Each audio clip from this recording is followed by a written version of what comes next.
Growth has a sneaky side effect. It can make you protective of what's already working, but what worked to get you where you won't always keep you there.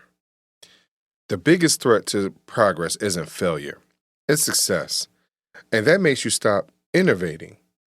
Innovation isn't about chasing trends, it's about staying responsive. Today, we're going to talk about why innovation must grow alongside scale or risk becoming irrelevant. We'll talk about it right after this. Educate, empower, enable, impact. Thank you for tuning in to That Will Never Work, an award-winning podcast where we share inspiring information and personal experiences related to business and the entrepreneurial journey from those who are leaders in their respective field. Now, here's your host, author and business coach, Maurice. I thank you very much for listening today. What part of your work or business hasn't changed in a long time, and should it? So when things work, the temptation is to freeze it in place. But as markets evolved, as expectations shift, and also tools and resources, they improve. Professionals who cling too tightly to past success, eventually they fail and they fall behind current relevances. And so, in essence, success can create resistance to change. But you don't need to burn everything down to innovate. See, often innovation looks like listening better, adjusting faster, and refining smarter. And small improvements may consistently keep you competitive without chaos. Innovation is responsiveness, not reinvention. And sometimes we don't always take that into consideration. See, as responsibility grows, curiosity must grow with it. Leaders who stop asking questions stop seeing opportunities. And innovation thrives where learning remains active, even at higher levels. So scaling demands that you stay curious and stay learning.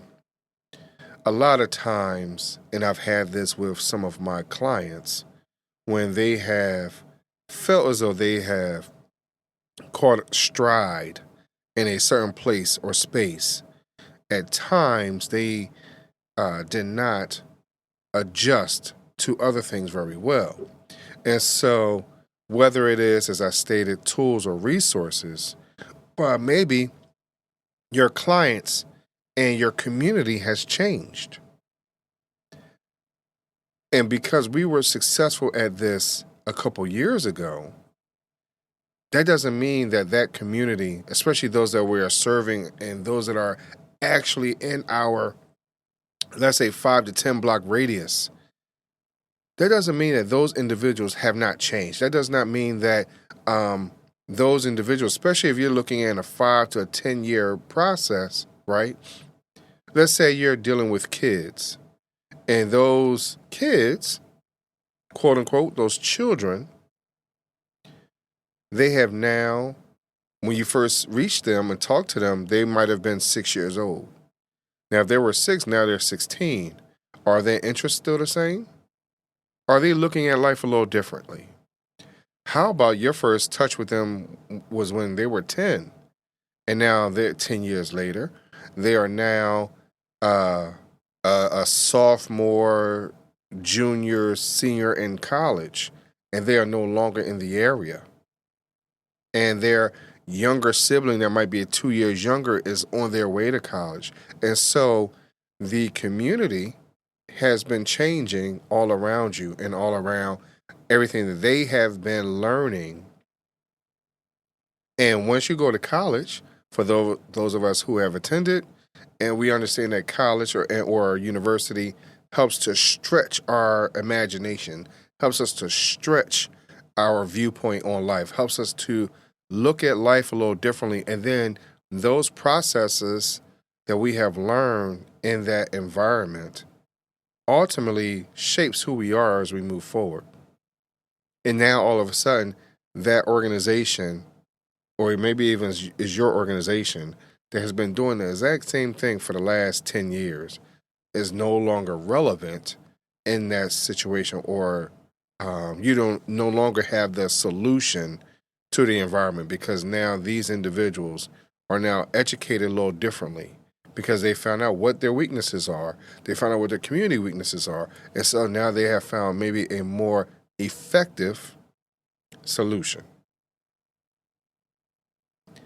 So I hope that as you are looking at this and understanding this, I want you to understand that scaling without innovation leads to obsolescence.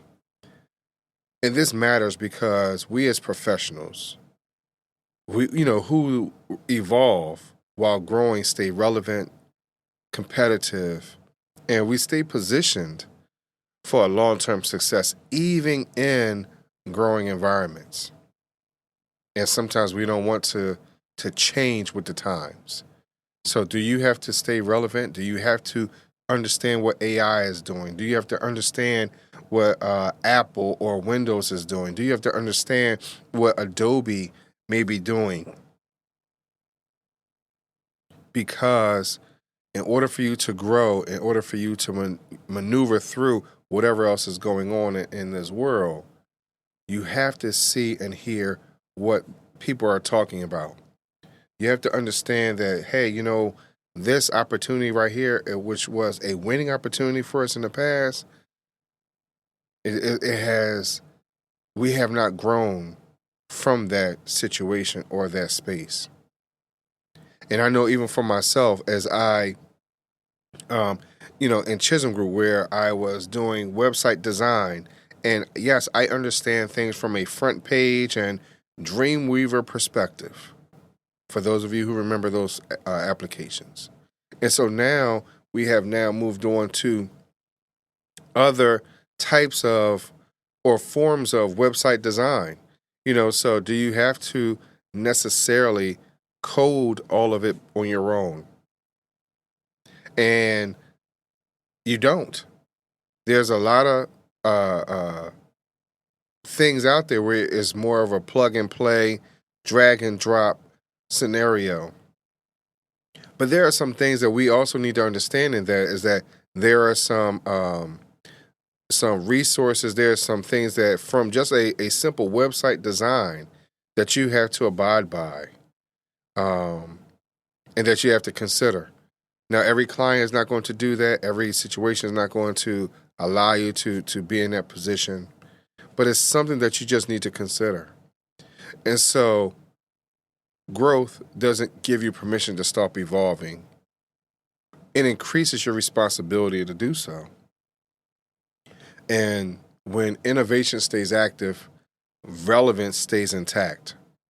So I really would like for you, each and every one of you that's listening, identify one process or habit, maybe an assumption that needs updating, and take the first step to improve it. Sometimes we don't understand that just winning comes from us acknowledging that we need to upgrade our processes. Winning is reestablishing a certain habit that we have taken on and adjusting it. Winning is changing that there's an assumption, that we're going to be successful just staying in one place. But that's not the way it works.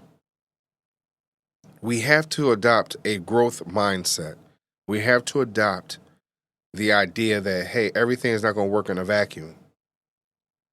If you pay attention, a lot of these Fortune 500 organizations are constantly changing the way they maneuver because they're maneuvering with the times. We are more of a global community now. We're no longer just in our neighborhood. So sometimes we need to understand what else is going on globally, not just locally, maybe even regionally. So I thank you very much for listening today, and I'll talk to you a little bit later. Thanks for listening. Follow Maurice Chisholm on social media to stay connected and check back weekly for new episodes. Until next time, that will never work. Or will it?